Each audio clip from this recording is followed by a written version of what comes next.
Is it also to save his job? Is that part of the reason? And was there any talk about him being replaced? Because I just don't know why you would go to a general election and have a certain defeat and not at least give yourself a chance by perhaps having a new leader who might reinvigorate the base.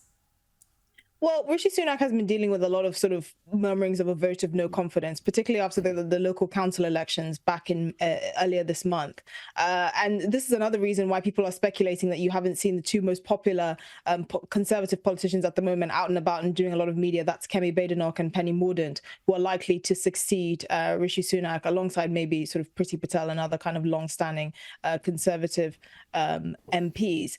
And that does make sense. But at the end of the day, I think Rishi Sunak knows that no matter what he does, it's all lost for the Tories at this point. I mean, choosing between Rishi Sunak and Keir Starmer is like choosing between cholera and dysentery. Both are extremely unappealing.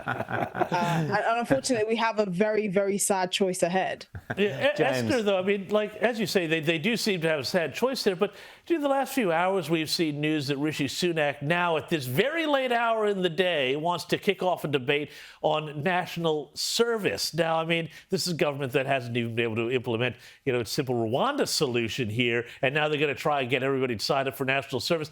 How badly do they want to lose by here?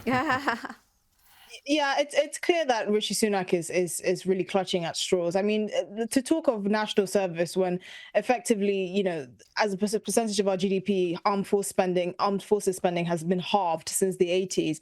We're seeing a shortage of recruiting people into the armed forces. It's laughable that he thinks that any young person will sign up for national service. But the whole kind of policy agenda of the Conservative Party is completely non-existent. I mean, it would be nice if they were actually conservative, if anything, but in name only. But for the last 14 years, the Conservatives have basically been kind of like a poor man's Blair Act. They haven't really done anything very conservative. A lot of the things that people had issue with under the last Labour government have really exacerbated under the Conservative government. They've not funded, the judicial system. They've not funded our prisons. They've not funded our armed forces. Immigration has gone through the roof. 1.2 million people have come to the UK and settled in this country over the last 2 years alone, which is the size of Birmingham.